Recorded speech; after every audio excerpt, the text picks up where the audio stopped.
Hello नमस्कार दोस्तों, free digital study में आपका स्वागत है। आप पढ़ रहे हैं कक्षा 12वीं एनसीईआरटी गणित, जिसमें आप अध्याय 1 संबंध एवं फलन पर आधारित विविध प्रश्नावली का 6वां क्वेश्चन देखने वाले हैं। तो देखिए, जो क्वेश्चन है वो दिया गया है, दो फलन एफ और जी के ऐसे दो उदाहरण लेना है कि गॉफ जो फलन होना चाहिए वो एक एक ही होना चाहिए या एक एक कह सकते हैं, किंतु जी फलन एक एक ही नहीं होना चाहिए।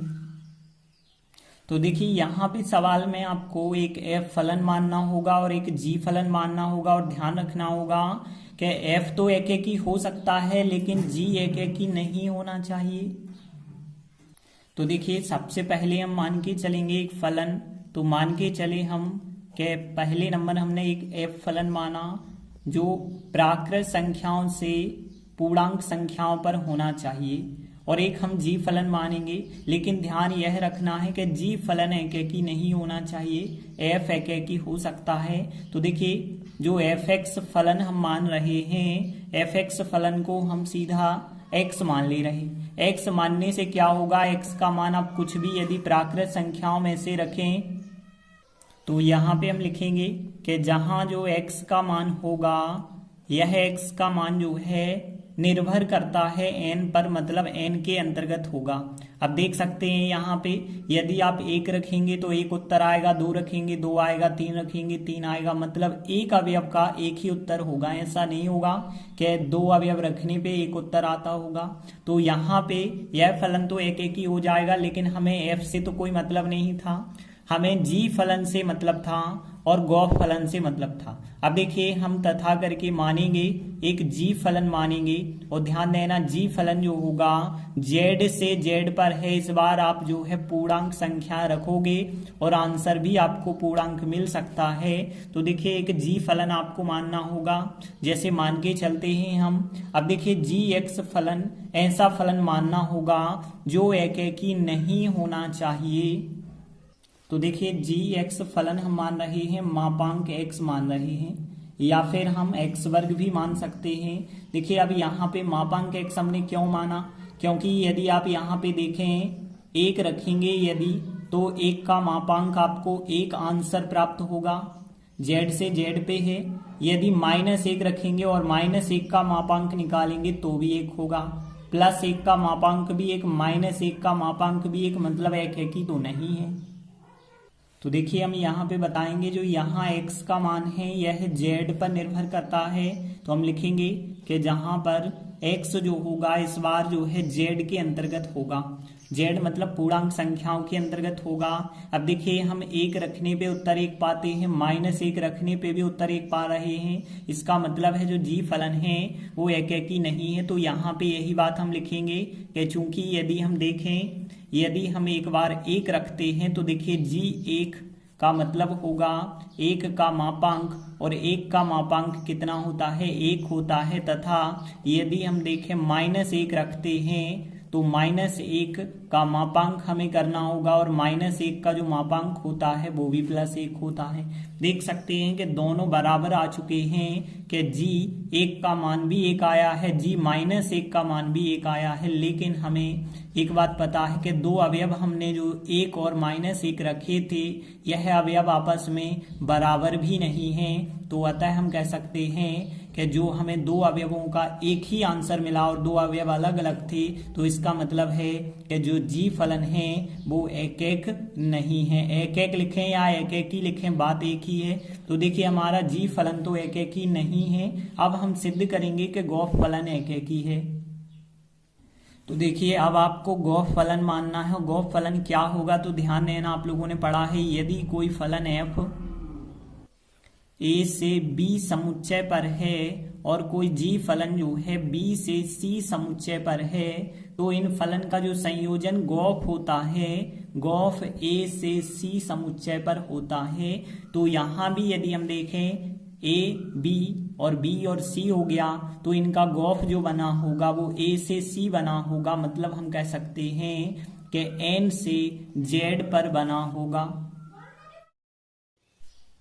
तो देखिए, अब हम देखें तो गॉफ फलन जो होगा, जैसे हमने देखा है एफ फलन जो है एफ एक्स माना, जी फलन जो है हमने मापांक x माना, तो यहाँ पे जो गॉस फलन होगा वो क्या होगा। देखिए गॉस को आप कैसे निकालेंगे, देखिए लास्ट में लिखा है f और f वाला फलन जो है x के रूप में है, तो हमें गॉफ x का मान निकालना होगा। गॉफ x का मान कैसे आप निकाल सकते हैं, तो देखिए जी ओ का मतलब कोष्टक होता है, बाकी बचा रहेगा fx, और आगे यदि आप देखें तो हमने g लिखा और fx की जगह fx का मान कितना है आपके पास x है, तो आप यहाँ x लिखेंगे और gx का पूरा मान आपके पास कितना है, मापांक x है। तो देखिए गॉफ x का मान मापांक x आ चुका है। अब हमें दर्शाना है कि गॉफ फलन एकेकी है।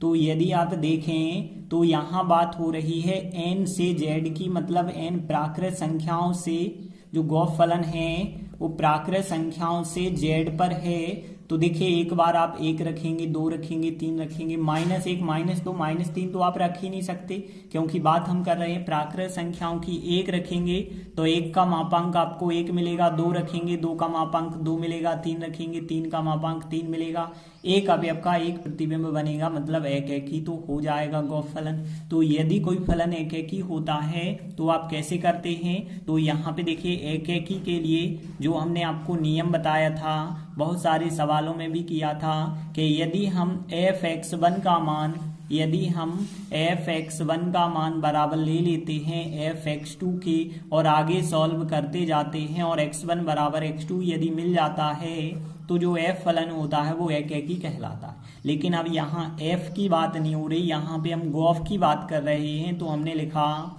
कि गॉफ x1 बराबर यदि हम लेते हैं गॉफ x2 और आगे सॉल्व करते हुए x1 बराबर x2 प्राप्त यदि कर लेते हैं तो यहाँ पे सिद्ध हो जाएगा कि गॉफ फलन एकेकी है।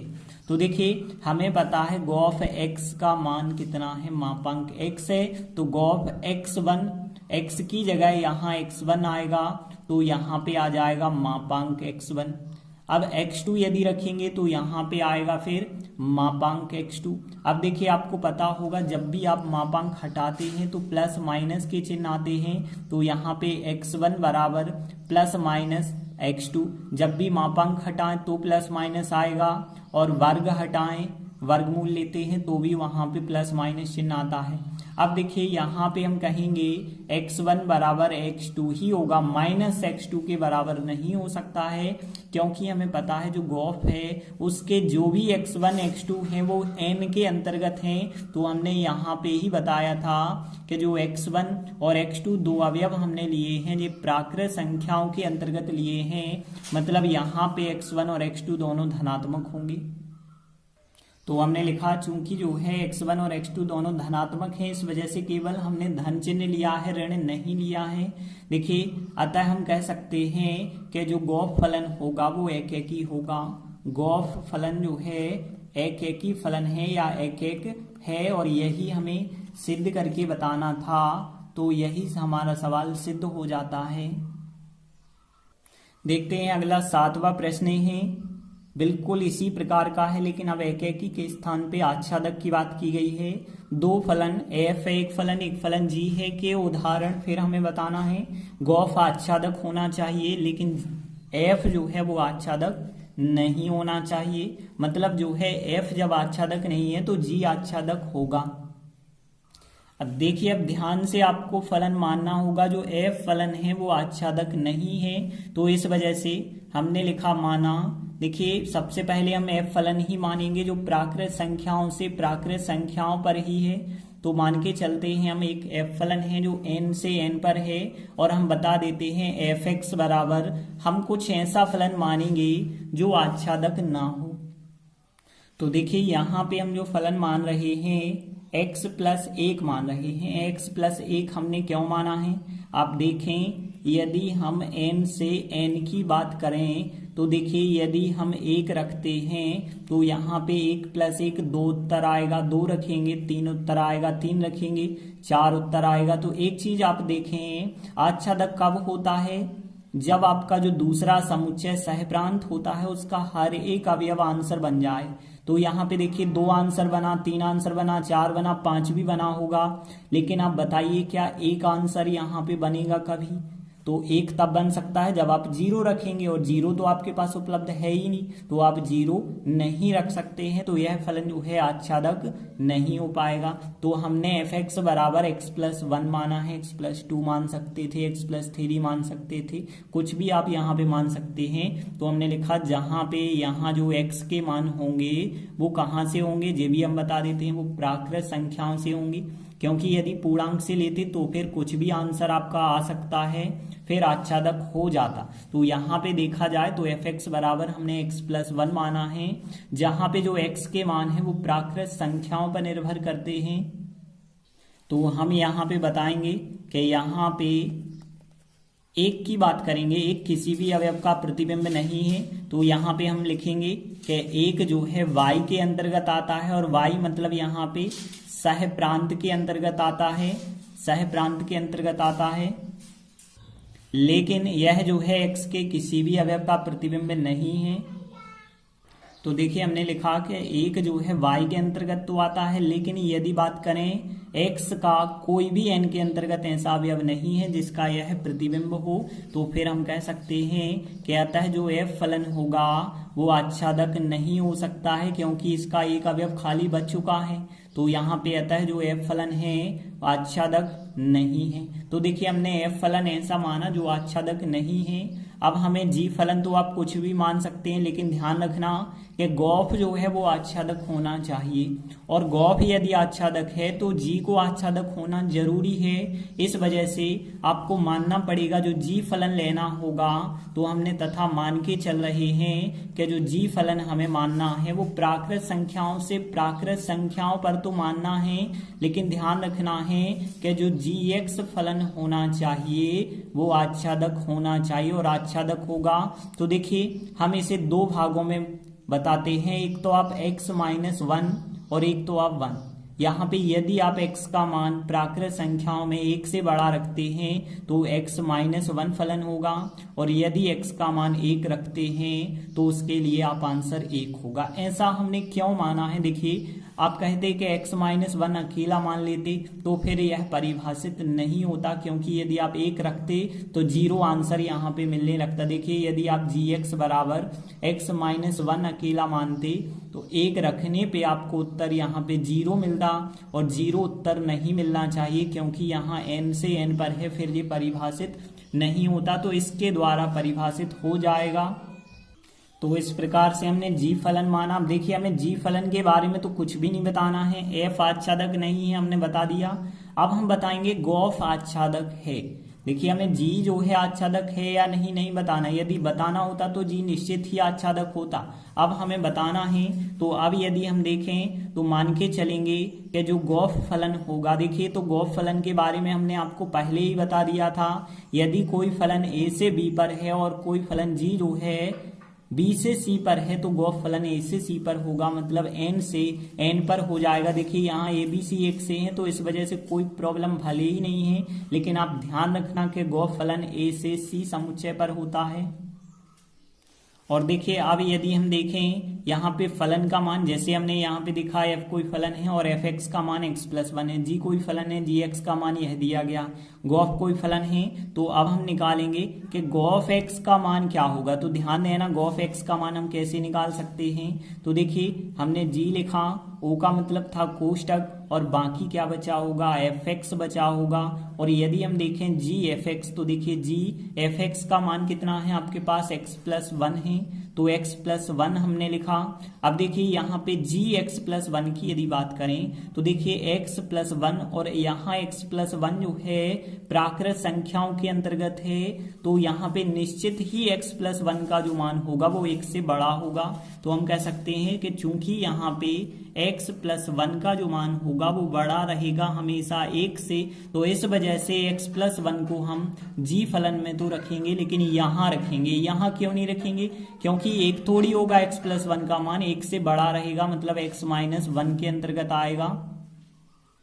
तो देखिए gx+1 हमें कैसे ज्ञात होगा, यहाँ पे आपको x के स्थान पे x+1 रखना होगा, और x के स्थान पे यदि आप x+1 रखते हैं और फिर पीछे -1 था, -1 यदि आप लिखते हैं तो देखिए 1 से 1 कट जाता है, केवल आपको x प्राप्त होता है। मतलब यहाँ पे हमें गॉफ x का मान x प्राप्त हो चुका है। इसका अर्थ है 1 रखेंगे तो 1 उत्तर आएगा, 2 रखेंगे तो 2 उत्तर आएगा, 3 रखेंगे तो 3 आएगा। मतलब यदि हम कोई भी n का मान रखेंगे तो n का मान ही प्राप्त होगा।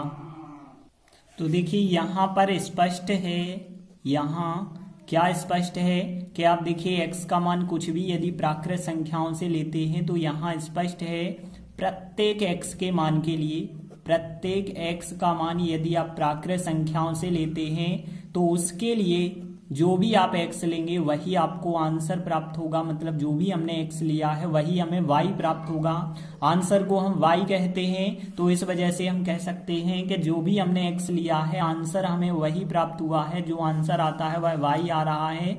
तो इस वजह से हम कह सकते हैं कि गॉफ x का जो भी मान होगा वह हमें y प्राप्त होगा। और हमने आपको बताया था x का मान रखा जाता है f(x) में, और यदि y उत्तर प्राप्त होता है तो वो फलन आच्छादक होता है।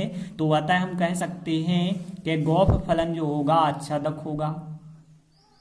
तो इस प्रकार से सिद्ध हो जाता है कि गॉफ फलन आच्छादक है। तो यहाँ पे हमने क्या देखा, देखिए हमें जो बताना था f आच्छादक नहीं है, आच्छादक नहीं था, एक g फलन माना। इसके बाद हमें बताना था कि गॉफ आच्छादक है, तो गॉफ आच्छादक सिद्ध हो जाता है। तो इस प्रकार से हमने 2 महत्वपूर्ण सवाल किए। आगे के वीडियो में आगे के सवाल करेंगे। धन्यवाद।